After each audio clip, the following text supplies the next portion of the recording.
Bonsoir à tous et bienvenue sur Radio Diagonale, votre web radio 100% rouge et blanche. Bienvenue pour cette émission, ce nouveau débrief de la 36e journée de Ligue 1, le championnat de France. Et Monaco qui se déplaçait à Nîmes, qui s'est une nouvelle fois incliné. Les affaires vont très très mal pour la SM qui continue de sombrer petit à petit. Sur cette émission, Patrice sera là. Salut Patrice. Salut. Et oui, petite voix là, Patrice. Un petit peu. Ah ouais. Je dirais que t'es Patrice tout né là. Ah, oui, tu peux le dire. Tu peux te permettre le jeu de mots ce soir. Voilà. Comme je disais, Monaco sombre, c'est terrible. Monaco sombre, mais surtout, on peut dire avec presque un sentiment d'impuissance. Ah, on a l'impression qu'on va droit en Ligue 2 et que personne n'a envie de se bouger les fesses pour l'éviter. Match après match, c'est catastrophique.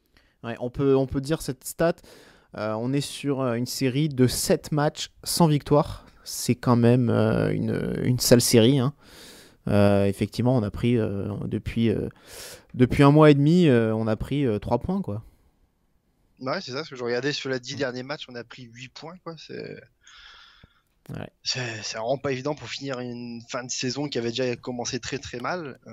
On doit à tout prix engranger des points pour essayer de se sauver et malheureusement on le fait pas. Ouais. Donc cette défaite à Nîmes au stade des Costières où malheureusement les supporters qui avaient fait le déplacement, ils étaient assez nombreux, n'ont pas été récompensés. Défaite 1-0, donc un but signé par Ripard. À la 9e minute de jeu, derrière les Nîmois n'ont pas eu grand chose à faire non plus. Hein. Ils sont, on a envie de dire presque, ils ont géré quoi. Même si Monaco a eu un peu la main sur le match, mais sans être jamais vraiment dangereux. Oui, ça, parce qu'il a fallu attendre vraiment à la toute fin de match où ils ont eu beaucoup d'occasions, surtout de poteaux et de barres transversales. Mais bon, c'est surtout parce que Monaco c'était livré à l'attaque et du coup en contre-attaque c'était beaucoup plus facile de nous cueillir, mais sinon c'est vrai qu'ils n'ont pas été spécialement dangereux, ils se sont contentés de nous gérer. Ouais, c'est ça, ils ont ouvert le score et puis derrière voilà, il suffisait d'attendre que l'adversaire, que l'ASM se découvre. C'est ce qui s'est passé. On va évoquer les choix de Jardim, notamment le changement à la mi-temps qui devient un petit peu sa spéciale pour le pire, j'ai envie de dire. Ce remplacement, ce passage avec 2 attaquants. Bon, on va en reparler évidemment puisqu'il y a beaucoup à dire. On va d'abord parler de la composition au début de match, Patrice. C'était une composition qui était identique à celle de face à Saint-Etienne la semaine dernière. Donc, à part évidemment le changement de gardien, tu vas nous en parler. Mais on pourrait dire on ne change pas une équipe qui perd. Hein. J'ai vraiment l'impression qu'on joue avec les mêmes joueurs, le même 11 quasiment depuis des mois. Quoi. J'ai vraiment l'impression qu'il n'y a aucun changement qui est effectué, qu'une tentative, quelque chose. Et c'est imprévisible. Même les remplacements à la mi-temps sont prévisibles. Ouais. Pour preuve, Boris l'avait annoncé ce changement au milieu de semaine. Absolument. Il avait dit est-ce qu'on va remplacer Naldo par Vinicius à la mi-temps absolument. Voilà, c'est exactement ce qui s'est passé. Mais là, on était entre guillemets un petit peu plus confiant, ou en tout cas, on était un peu soulagé. On pouvait l'être. C'était le fait que Setoussi ne soit pas dans les cages. Ah oui, c'est sûr que oui. On n'a pas des grands gardiens, c'est sûr, mais bon, Setoussi, c'est quand même la dernière roue du carrosse. Et si on peut éviter de l'avoir, c'est mieux. Parce que ce soir, je pense que si c'est lui qu'on a, on peut repartir avec 3 buts, vu les arrêts que nous a fait Benaglio. Ouais.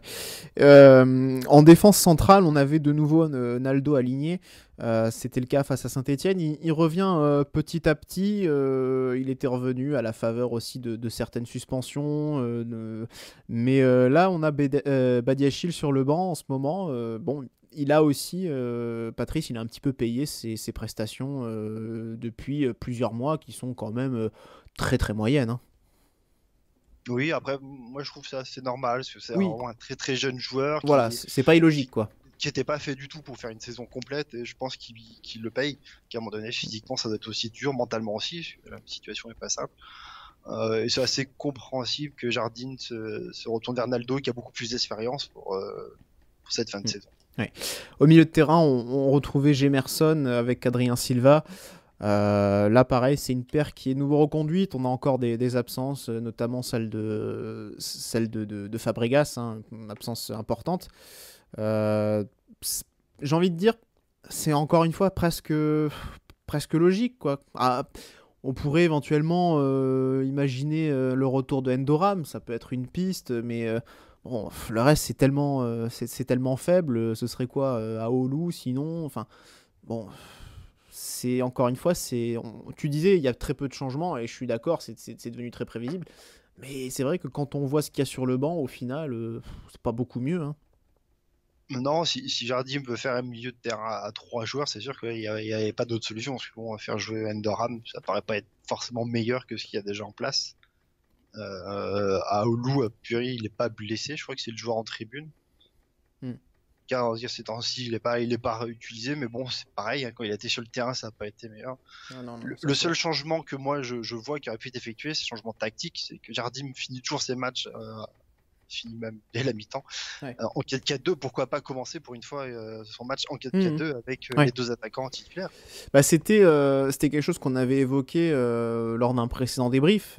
C'est en fait, je pense que tout simplement, il se garde cette option-là en joker, quoi. Tout simplement, c'est si ça tourne bien comme ça, avec un seul attaquant et en gardant le milieu tel quel, eh ben, on reste comme ça, on bouge pas. Si ça tourne mal, on fait rentrer un attaquant supplémentaire. Ouais, mais bon, en ce moment ça paye pas trop quoi. Bah ça paye pas, ça paye quasiment jamais ou très rarement, Mm. quoi. Ouais. Effectivement, c'est déjà arrivé qu'il y ait un peu cette surprise au début. Mais bon, là j'ai envie de te dire, je suis à la place de Blancard, bah oui, je sais exactement quel compo il va aligner au départ, je sais exactement ce qu'il va faire comme changement. Enfin, je veux dire, je suis absolument pas surpris, quoi. Limite, tu vois, je suis à la place de Blancard là, dans le vestiaire, je passe pour demain matin, je suis surnommé le magicien, quoi. Parce que ou le voyant, parce que j'ai deviné ce que allait faire Jardim, pour te dire. C'est tellement, en ce moment, c'est tellement prévisible ce qu'il fait que. Voilà. C'est sûr que si nous les supporters on le Ouais. voit, autant dire que des Ouais. personnes professionnelles dans le milieu, ils l'ont senti à des kilomètres Voilà. de venir. Hein, c'est Ouais. pas normal. À la limite, ça va être tu sais, dans les blagues de professionnels, tu sais, des mecs qui maîtrisent un peu le jargon ou des trucs comme ça. À la limite, ils doivent se marrer et dire ah, là, c'était à la 46e. Ah, d'habitude, il fait à la 52e. Et là, éclat de rire dans la salle d'observation vidéo, tu sais. Ça va être un peu ça, le genre de vanne, tu sais, dans les staffs. Enfin, voilà. Donc, cette approche tactique qui paye pas, Patrice, là, j'ai envie de dire, c'est presque. C'est plus un problème d'animation, finalement, quoi, que de système, hein. Oui, parce que, parce que les joueurs arrivent à se trouver sur le terrain, le ballon circule, on a la possession généralement. C'est juste un problème c'est même pas de finition quoi, c'est dans les derniers mouvements qu'il y a toujours soit un mauvais contrôle qui est fait, soit la passe elle est mauvaise, soit le joueur lâche pas le ballon et du coup Ouais. se fait reprendre. Il y a toujours un mauvais choix, un mauvais geste technique qui est fait et du coup qui nous empêche d'avoir des actions. Au final, j'ai regardé sur ce match, j'ai noté un peu les actions chaudes on avait pu avoir. Bon, Ouais. chaudes, attention, hein. Ouais, y en a pas, tu les comptes pas sur le doigt de la main, quoi. Les- on va dire les actions tièdes plutôt. J'en ai compté 6 sur ce match-là, il y en a 5 qui viennent de corner. Ouais. Donc à un moment donné, c'est pas normal qu'on ne se procure pas d'occasion dans le jeu, quoi. Ouais, je suis d'accord. Pour finir sur la composition, parce qu'on a oublié de le mentionner, mais le quatuor offensif, bon, toujours le même de toute façon, Martins, Lopez, Golovin et Falcao. Même si on pourra aussi reparler Golovin un petit peu plus bas, un peu plus presque relayeur par moment, du coup, on pourra le rementionner. Mais Monaco cueilli à froid dès le début avec l'ouverture de Ripard.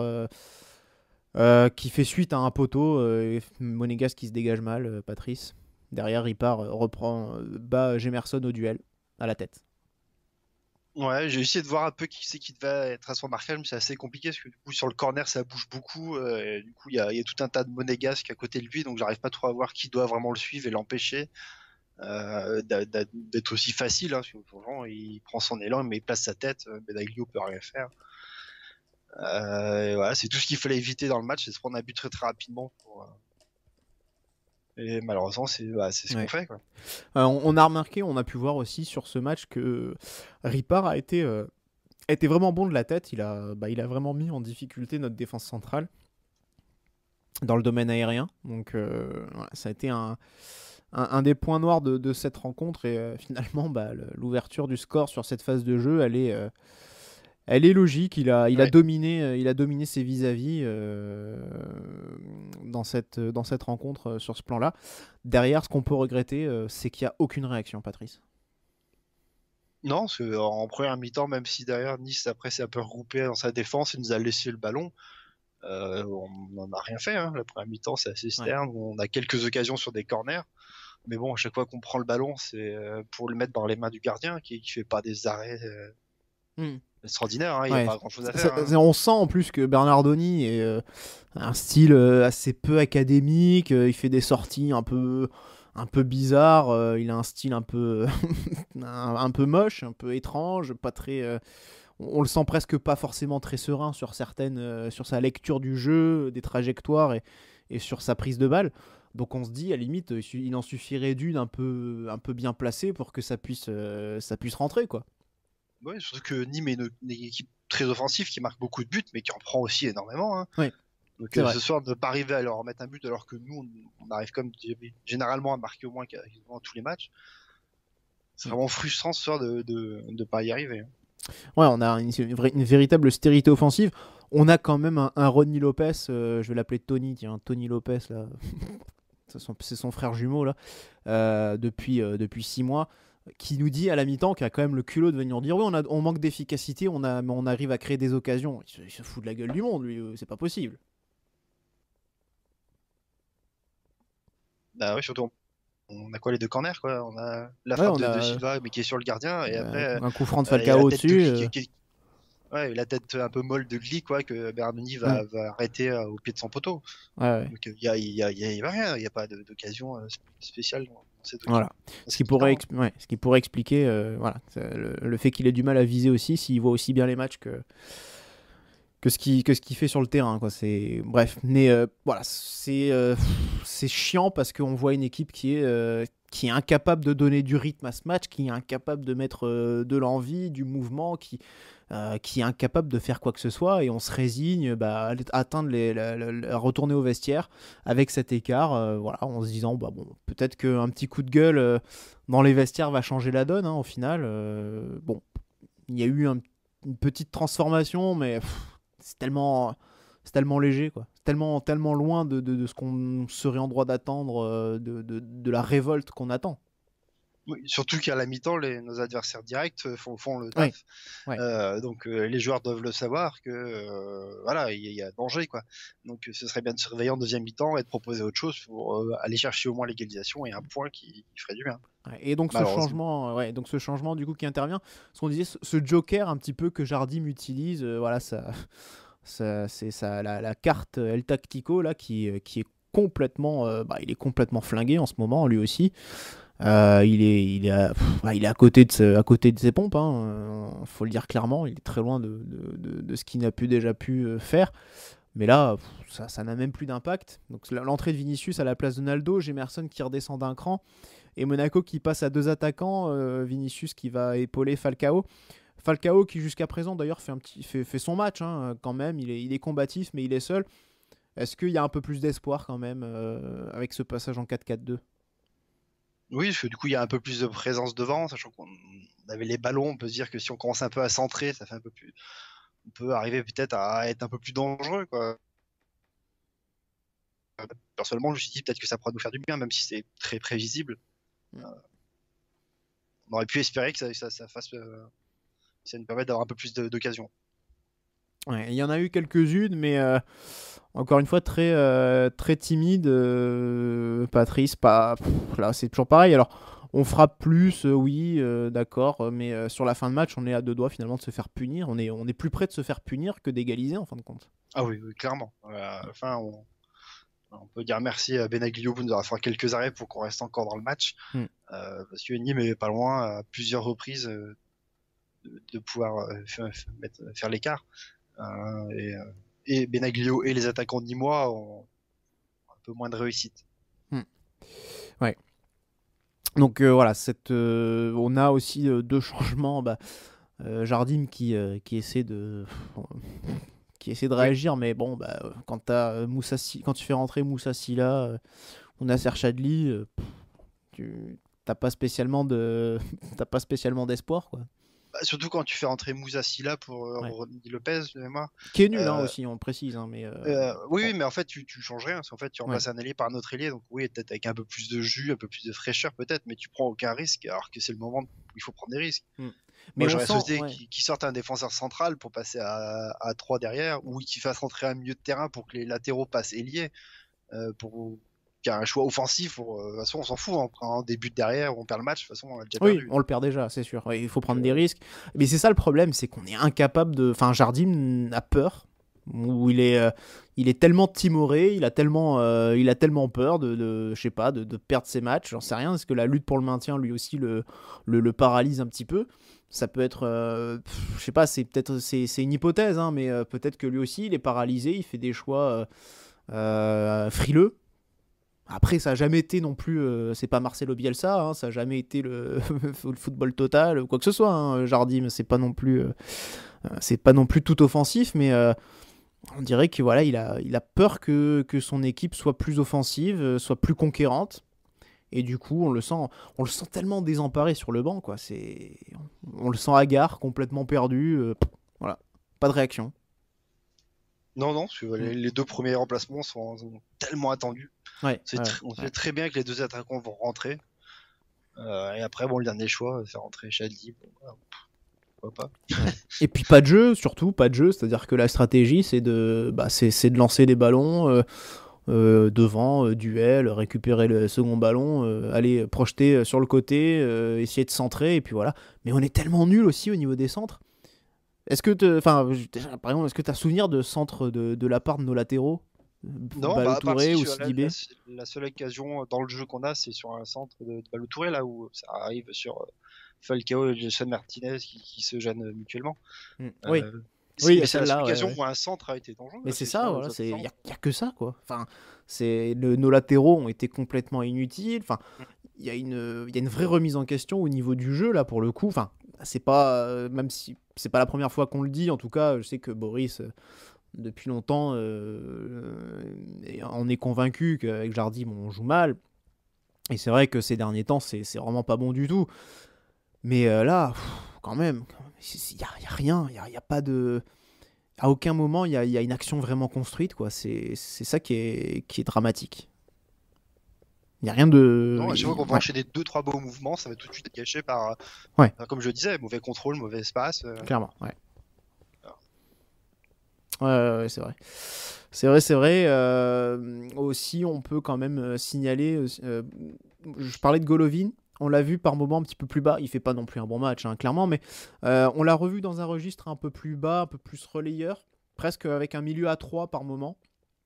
Mais bon, voilà, pareil. Il avait montré un match des choses intéressantes dans ce profil-là, mais là, ce soir, bon, il était pas dans le coup non plus. Hein.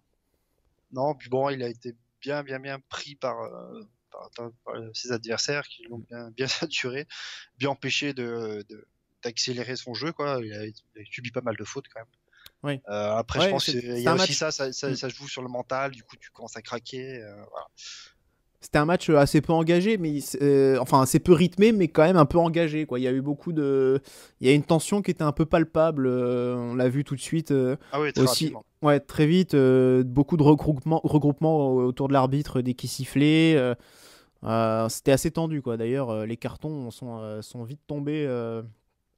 Alors, certains diront il y en a eu plus. Pour protestation. Beaucoup pour protestation. Ouais, Adrien Silva qui en a eu un rapidement, très, très vite. Golovin aussi qui a semblé un petit peu perdre ses nerfs par moment. Donc ouais, beaucoup de nervosité. Évidemment, le contexte a joué dans cet état de nervosité des joueurs. On s'est beaucoup concentré, Patrice, ce soir là sur Jardim. Mais c'est vrai que on a envie de dire ok, les joueurs on a parlé de toute la saison, mais au final c'est parce qu'on a assez peu parlé de Jardim cette saison, ou en tout cas on a assez peu mis en avant ses choix, etc. Vraiment l'évoquer concrètement dans un débrief. On en parlait toujours un petit peu après les performances individuelles, etc. Mais ce soir, je sais pas, je me dis, c'est vraiment quelque chose à mettre en avant parce que lui-même, on sent qu'il est pas dans le coup, quoi. Ah ouais, on le sent dépassé, quoi. On sent Mm. Après, c'est peut-être pas une situation qu'il a déjà vécue, je sais pas, j'ai pas souvenir en tout cas. Non, Dans non, tous c'est les vrai clubs que, où il ouais. est passé, je crois pas qu'il a déjà vécu ça. Mm. Ça se ressent aussi sur nos joueurs, hein, qu'il n'y en a aucun qui est fait pour jouer le maintien, parce que c'est pas du tout le même état d'esprit. On sent pas que c'est des Ouais. guerriers qui sont prêts à tout donner pour éviter d'aller en Ligue 2, comme nos adversaires malheureusement le sont. Et ça joue beaucoup, hein, contre nous. Ouais. Ouais, même son discours. Alors évidemment, on sait pas le discours qu'il tient dans le vestiaire. J'imagine quand même que c'est un discours un peu plus vindicatif que ce qu'il donne à manger aux journalistes. Mais c'est vrai que, par exemple, je pensais tout à l'heure, il y a Fabien Pigalle, le correspondant de Nice Matin, qui signalait sur Twitter que pourquoi, ce que tu disais tout à l'heure, Patrice, justement, pourquoi attendre la mi-temps pour passer à 2 attaquants et pas le faire tout de suite. Et c'est vrai que je me suis permis de lui répondre,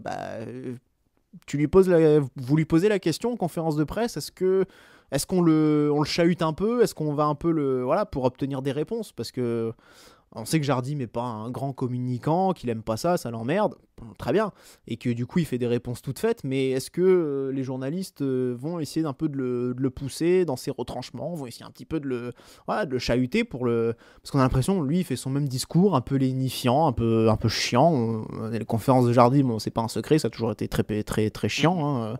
Mais est-ce qu'il y a personne qui, un peu, pour le bouger, voilà, ce discours-là, là, c'est pareil, ce soir, encore en conférence de presse, il vient de nous dire la guerre pour le maintien continue. Eh putain, ça fait 3 mois qu'il nous la répète, celle-là. Dire, Ouais, ouais. On voilà. n'a pas encore parlé de finale. Ouais, Ce qui est je pense étrange. que On l'attend, hein, pourtant, hein. je me dis qu'il a peut-être retenu la leçon. C'est bon, il en a marre de parler de finale puisqu'il s'est rendu compte qu'il les perdait toutes avec nous. Euh, Mais du coup, oui, je sais pas, ce même discours-là, il est en train de s'étioler petit à petit. Il y a... oh là. C'est comment, j'ai l'impression, il y a pas de révolte dans son discours, quoi. Il y a pas, il manque voilà, quelque chose d'un peu enlevé pour. Voilà. Alors après, évidemment, dans le vestiaire, c'est peut-être différent, mais c'est vrai que c'est bizarre. De toute façon, le Jardim, je sais pas si tu te souviens, Patrice, le Jardim qui est revenu, c'était un Jardim un peu différent. On est d'accord. Oui. Enfin, on l'entendait vraiment sur le banc, il était vraiment au taquet. On l'avait signalé, on voyait, il y avait voilà, une équipe qui avait mis beaucoup d'intensité dans ces matchs-là. Bon, Guingamp, on s'était écroulé, mais Montpellier, Toulouse, tous ces matchs-là, on avait mis une belle intensité, on avait fait des matchs pleins, on a vraiment de bons matchs. Et on voyait un Jardim surmotivé, presque survolté, quoi. Enfin, et là, il est complètement éteint. Alors, Là, je on sais. retrouve le Jardim du début de saison qui est Ouais, complètement dépassé et où on a l'impression qu'il est plus vraiment entendu par ses joueurs, quoi. ouais. Ouais. Ouais, après, c'est vrai que c'est ce que nous avait dit Romain Molina, quoi. Il y avait une partie du groupe qui voulait pas forcément le retour de Jardim. Peut-être que c'est tout simplement en train de se revérifier à nouveau ce soir, hein, ou en tout cas depuis quelques semaines. Après, on a très bien vu que les joueurs ont commencé à lâcher quand le maintien a été quasiment assuré. Ouais, Le discours de Jardim a vraiment marché quand il est revenu pour arriver à remotiver tout le monde, pour arriver à aller chercher ses points, sortir de cette zone rouge. ouais. Et on a enchaîné plusieurs bons résultats. Puis quand on a vu qu'on avait une bonne avance quand même sur nos concurrents, il y a eu un relâchement, clairement. Ouais, ouais. Et malheureusement, l'avance qu'on avait, elle n'était pas suffisante, hein, apparemment. Et, Ah bah là, non, clairement et pas, malheureusement, hein. la machine elle a du mal à se remettre en route. Alors qu'en vrai, il suffisait de faire 1 ou 2 matchs en plus avec 2-3 points de plus, et ça suffisait peut-être, hein. Bah oui. Ça aurait peut-être suffi, justement. 38 points. Toulouse, pour l'instant, a 38 points. Avec 38 points, ils peuvent largement se sauver. Donc, avec 38 points, on peut se sauver. Il suffisait d'en marquer 4 ou 5 de plus. Et puis, c'était peut-être bon, quoi. Donc, voilà. Il n'y avait pas forcément beaucoup plus d'efforts à faire. Sauf que, voilà, il y a certainement ce relâchement. C'est ce qu'avait dit Gemerson en conférence de presse, hein. On s'est cru sauvé. Voilà. Et on a dû relâcher. Donc bah voilà, c'est honteux quand même. Enfin, franchement, c'est quand même honteux d'entendre ce genre de discours. Oui, oui, c'est sûr. Mais bon, après, comme je disais tout à l'heure, c'est pas des joueurs qui sont faits pour le Ouais. maintien, quoi. Et du coup, c'est pas du tout la même motivation que d'essayer d'aller chercher un titre ou des places européennes, quoi. Du moment que les points sont assurés pour le maintien, du coup, ça relâche clairement, et c'est à mon avis très dur d'arriver à se remettre mentalement. Hmm. Ouais. Du coup, le point sur le classement, on peut le faire maintenant, Patrice. Franchement, ça sent pas bon, surtout vu la dynamique. Ah bah surtout les deux résultats de concurrents directs, Caen et Dijon qui gagnent ce soir. Ouais.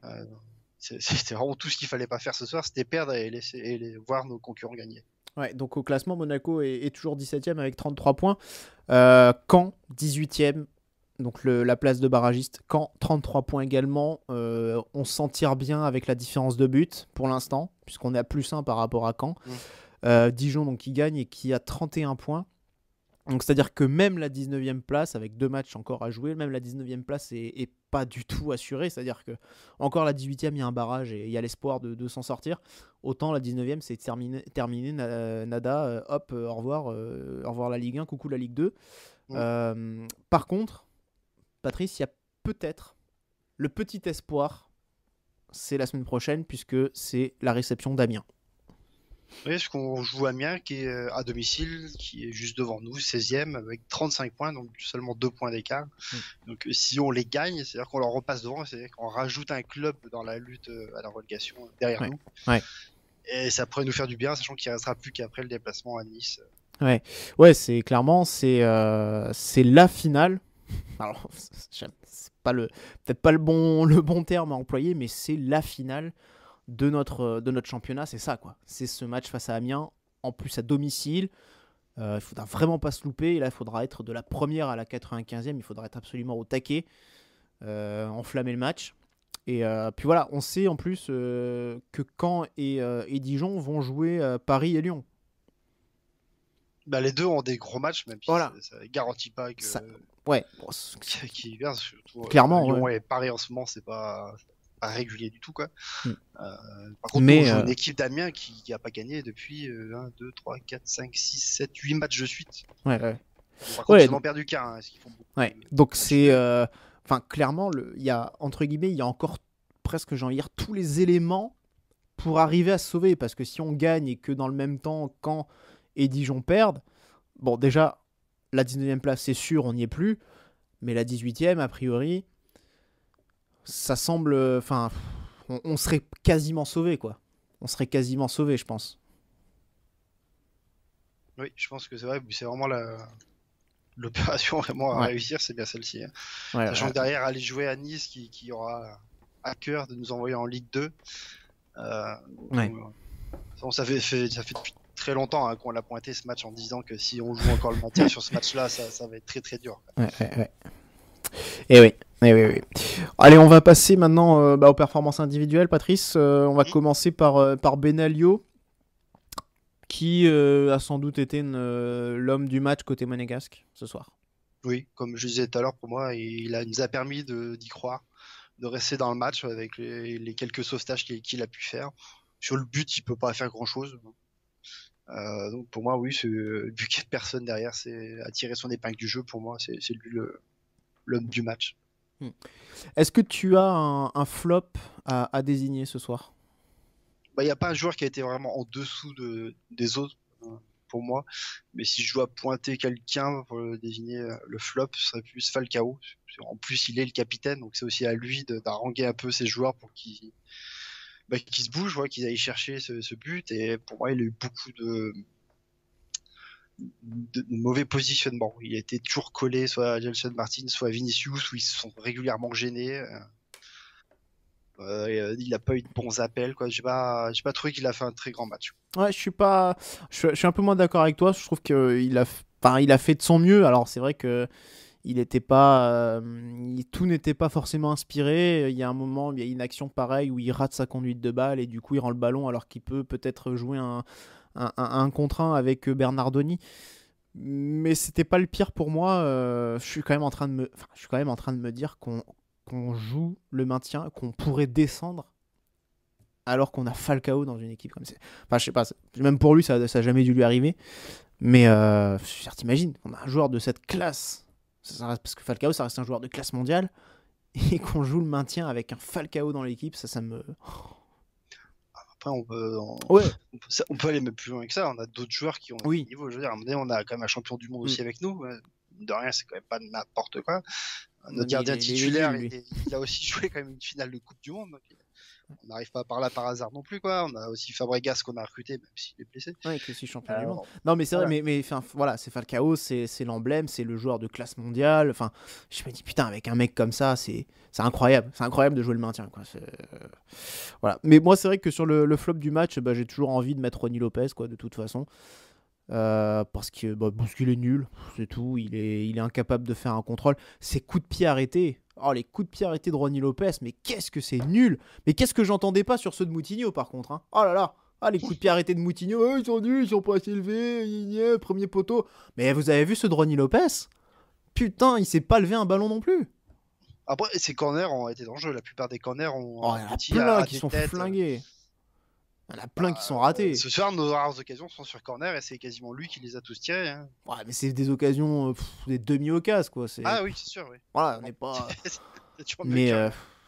c'est terrible, c'est très très très mauvais. Mais j'hésite aussi, je sais pas ce que tu en penses, il y a aussi Adrien Silva, qui depuis quelques matchs est pas bon du tout non plus. Hein. Je sais pas ce que tu en penses, mais Adrien Je l'ai Silva, trouvé vraiment très, très excité, très énervé au début du match. il est pas loin du flop, je trouve, hein, lui aussi. Hein. Moi, non, je serais pas aussi sévère avec lui. Il nous a quand même fait du bien avec beaucoup de ballons récupérés. Il y a toujours la hargne quand même dont on a besoin pour ce genre de match. Donc, Ouais, ouais, je sais pas, parce que Adrien Silva, la semaine dernière, alors c'est vrai, on n'a pas débriefé le match de Saint-Etienne, mais tout le monde s'est marré. Oh, Adrien Silva, putain, il fait 15 000 fautes, il prend pas un carton. Machin. Ah, c'est rigolo. C'est rigolo 5 minutes. Parce que s'il prend pas de carton, tant mieux. Mais ça veut dire qu'il a fait énormément de fautes. Donc ça veut dire une chose, c'est que si tu fais beaucoup de fautes, c'est que t'es mal placé. Et que t'es en retard. Donc pour moi, c'est un indicateur d'une très mauvaise performance de sa part. Et encore ce soir, pareil, il prend un carton très tôt. Alors certes, c'est vrai qu'il contestait beaucoup. Oui, il le prend pour ça. Il le prend pour contestation, mais derrière, il a été obligé de se calmer. Mais il y a quand même beaucoup de fautes. Encore, il fait 2-3 fautes derrière où l'arbitre est plutôt. Bon, c'est des petites fautes, mais voilà, il est souvent en retard en ce moment. Il est souvent mal placé. Et je trouve que son influence au milieu a nettement baissé depuis plusieurs semaines, lui aussi, quoi. Oui, il est moins bon. Après, ça vient aussi du fait que il est un peu tout seul au milieu de terrain. Jouer avec Jemerson ou avec Fabregas, c'est quand même pas la même chose. C'est pas la même chose déjà parce que les deux joueurs ont pas du tout le même style de jeu. Il y en a un qui est du défenseur, donc beaucoup plus défensif, et Fabregas qui est plus dans un rôle de contrôle et de gestion et de passe. Donc je pense que ça vient aussi du fait qu'il est moins accompagné qu'avant avec Fabregas. Et du coup, il a un style de jeu qui doit changer. Oui, je comprends aussi, mais voilà, il règne pas au milieu de terrain là comme ça, comme il pouvait le faire il y a quelques semaines aussi. Quoi. Après, et Fabregas est absent depuis quelques semaines, hein, depuis un moment aussi. Hein. Après, c'est quelque chose qu'on retrouve aussi souvent chez les joueurs qui sont prêtés pendant 6 mois, c'est-à-dire qu'ils ne jouent pas pendant 6 mois, ils sont en forme quand ils arrivent dans le club où ils sont prêtés, ils enchaînent beaucoup de bonnes performances, mais après, du coup, le rythme reprend pour eux et du coup ils ont plus de mal à continuer sur ce gros état de forme. Typiquement Gelson Martins, on l'a vu aussi, c'est pareil, il est beaucoup moins tranchant que sur les premiers matchs qu'il a pu faire avec nous, parce que physiquement il a plus le volume qu'il a pu avoir dès qu'il arrivait, parce que du coup il n'avait pas joué de la saison. Ouais, là c'est clairement tassé, lui aussi pareil, hein, c'est un joueur qui c'est pas qu'il est pas loin, il est pas loin du flop non plus, hein, mais il a plus aucun poids dans l'animation offensive, il est plus décisif. Alors bon, ok, si la semaine dernière, ok, mais là ce soir, rien. Non, puis il n'arrive pas à prendre de vitesse ses vis-à-vis, il n'arrive plus à faire cette différence, donc il l'a fait à un moment donné parce que son adversaire s'est un peu trop livré. Et malheureusement, ça passe pour Falcao. Moi, je pense que c'est Falcao qui se décale passé de son défenseur, parce que la passe est quand même pas mauvaise, quoi. Mais c'est la seule vraiment action dangereuse qu'il a eu, quoi. Et avec sa frappe, puisque du coup, quand il s'en mêle les pinceaux avec Falcao, c'est lui finalement qui fait un crochet et qui frappe sur le gardien.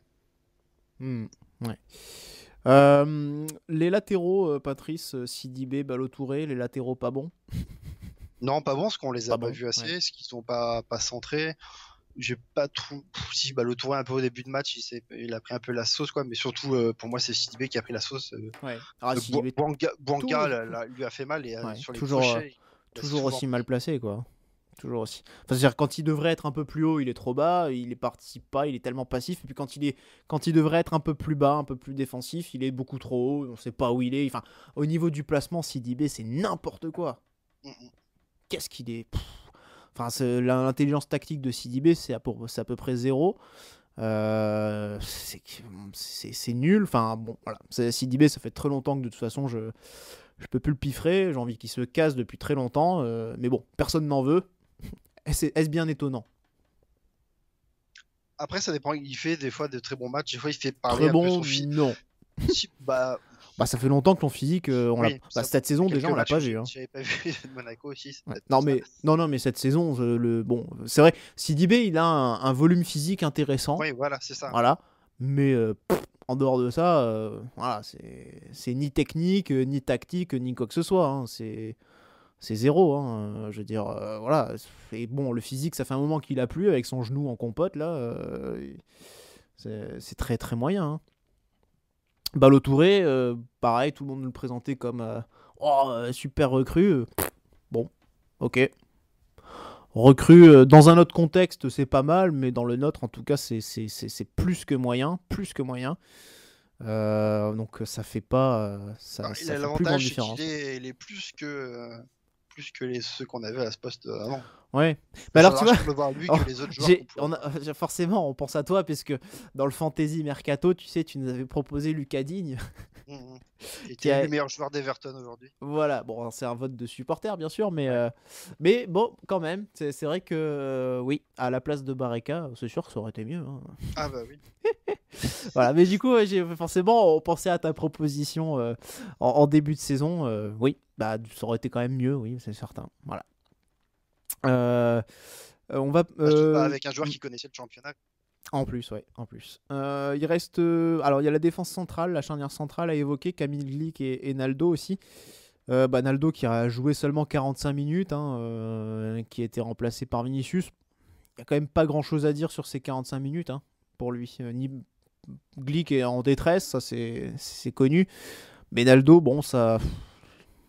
Non, et juste à un moment donné où il m'a fait peur, parce que du coup il fait une sorte de couverture de ballon et Benaglio sort passer. J'ai un souvenir comme ça où il m'a fait une petite frayeur. Quoi. Mais sinon, non, on l'a pas vu tant que ça, Naldo. Quoi. Après, de toute façon, sur la première mi-temps, Nîmes a quasiment pas eu d'action, hein, à part le but suite au corner. Oui. Derrière, ils ont pas eu d'action. C'est Gemerson qui est battu. Gemerson, on peut en parler, qui ensuite, du coup, après le changement à la mi-temps, a été repositionné en défense centrale. Il a sauvé quelques situations. Mieux, j'ai trouvé beaucoup un mieux peu en mieux, défense centrale ouais. qu'au milieu de terrain. Ouais. Le terrain, on l'a quasiment pas vu, ou on l'a vu plus. Alors que c'était l'inverse la semaine dernière, où il était remonté d'un cran. Ou c'était il y a 2 semaines, il était remonté d'un cran. C'était mieux, c'était pas face à Saint-Etienne du coup. Et c'était mieux qu'en défense centrale où il avait démarré le match. Mais là, ouais, pour le coup, c'est un peu l'inverse. Bon, après, c'est pareil, on sent que c'est quand même un joueur qui est dans le dur, ou qui est pas loin, la corde est pas loin de se péter. Voilà, il est sur le fil du rasoir. Tout comme Camille Glick, hein, qui aurait pu, qui a quand même réussi à placer une petite banderie sur un corner en première période, mais c'est tout. Oui, si, mais il a pas pris en fin de match, c'est pas lui qui prend un ballon de la tête. Si, oui, ouais. Non, c'est Gemerson qui met la tête à côté. Non, pas. Ouais. Bon. Pas grand chose à dire sur lui. Après, pas forcément un bon match. Quoi. Oui, voilà, c'est-à-dire que dans le sens où. Souvent en difficulté quand même. C'est-à-dire que voilà, il y a ce match où pendant. Dans l'intégralité du match, on va dire, c'est quasiment toi qui a le ballon. D'ailleurs, les stats de possession le montrent. Hein. Monaco avait davantage la possession que Nîmes. Mais sur les quelques offensives de Nîmes, ils ont mal, quoi. Ils se font casser les reins, tout simplement, parce que ça va trop vite pour eux. Ça va trop vite pour eux. Hein. C'est le danger perpétuel dès que l'attaquant adverse on mène un contre. Voilà, c'est très très difficile pour eux de revenir. Et encore, en face, Ouais. ils n'avaient pas des attaquants très très rapides. Ouais. C'est Mais souvent ça qui nous fait mal, quoi. Sur les contre-attaques, ils n'arrivent pas à suivre. Mais ouais, Sada Tube, tout ça, ça allait un peu vite. Bon, j'ai souvenir sur le côté, Sidibé, il est en galère. Bon, il est pas là, il est loin, hein, de toute façon, mais voilà, ça va vite avec un joueur comme ça, par exemple. Et là, on sent que nous, pour revenir derrière, heureusement, il y a Benaglio, mais bon, voilà, on sent que c'est très très difficile, très très compliqué. Donc voilà, il n'y a pas eu grand chose à faire, mais tant mieux, entre guillemets, parce que sinon, ça aurait pu être bien pire. Hein. Ça aurait pu être bien pire, je pense. Mm. On a encore le cas Golovin aussi au milieu de terrain, Patrice a évoqué. Ouais, on l'a légèrement évoqué. Mais Ouais, bon, un peu plus. J'ai un match pas simple pour lui, parce que du coup, je pense que l'adversaire l'a bien vu que c'était un peu lui qui faisait un peu les décalages et qui lançait un peu les actions. Donc il a été marqué un peu à la culotte. Dès qu'il commençait à vouloir un peu accélérer le jeu, il y avait des fautes qui étaient faites sur lui. Donc pas un match simple, on l'a pas vu à son aise, quoi. Ouais. Et l'entrant, donc à la mi-temps, Vinicius, Patrice, bon, c'est pas un joueur qu'on découvre. Hein, enfin, voilà, on sait maintenant ce que ça vaut. Dans la surface, ok, mais après, pas plus, quoi. C'est ça, exactement. De toute façon, il a quasiment pas eu de ballon, donc c'est un peu dur de pouvoir le juger ce soir. Et effectivement, ça a été difficile pour lui. Alors, c'est vrai qu'il arrive un peu à peser en plus, parce que le gabarit est imposant, donc ça rend service. Ça rend service, mais voilà, dans le maniement du ballon, c'est pas propre du tout. La conduite de balle est pas propre. Enfin, c'est. Voilà. Bref. Exactement. Voilà. On ne va pas parler de Silla et de Chadli qui sont entrés parce on s'est fait assez de mal ce soir. Ça me semble pas nécessaire d'en rajouter. Écoute, Patrice, à part si tu as quelque chose éventuellement à rajouter, une précision, quelque chose qui te tient à cœur. Non. J'ai eu un demi-espoir de voir Benaglio faire une bicyclette et de mettre le but égalisateur à la fin. Malheureusement, Falcao a pris le ballon de la tête. C'était après les champis, ça, ou pas? Non, mais sur la dernière action, il a tenté la bicyclette sur le corner, quoi. Je sais, quand j'ai vu entamer son mouvement. Mais bon. Enfin, voilà. Donc, on en reste là, du coup, Patrice. On va conclure cette émission. Pour vous rappeler la défaite de Monaco face à Nîmes. Et le point au classement, Monaco qui est 17e avec 33 points, à égalité avec Caen, 18e. Donc très très mauvaise opération ce soir pour la SM. On va évidemment espérer une victoire face à Amiens, ce sera la semaine prochaine. Donc ce sera quand déjà, Patrice, ce match? Ce sera samedi prochain, c'est ça? Oui, tous les matchs sont à 21h samedi prochain en fait. Voilà, ouais, c'est ça, c'est le samedi. Ouais. Et la 38e journée, pardon, qui a été décalée au vendredi, donc ce sera le vendredi 24, donc pour des raisons d'équité sportive, voilà, que personne ne fausse le championnat. Oui, c'est assez classique. Ouais, bizarrement, depuis 2 mois, on n'entend plus Monaco fausse le championnat. Exactement. Ouais. Donc comme par hasard, hein, toujours quand ça gagne, ça dérange, quand ça perd, tout le monde s'en fout. Bref. Voilà, donc Monaco qui du coup va jouer Amiens samedi prochain, donc à domicile. Donc évidemment, espérons vous retrouver nombreux au stade Louis II pour pousser fort derrière l'ASM, pour vraiment tout miser sur ce match-là. D'ici là, portez-vous bien et Dagemouni. Et bisous.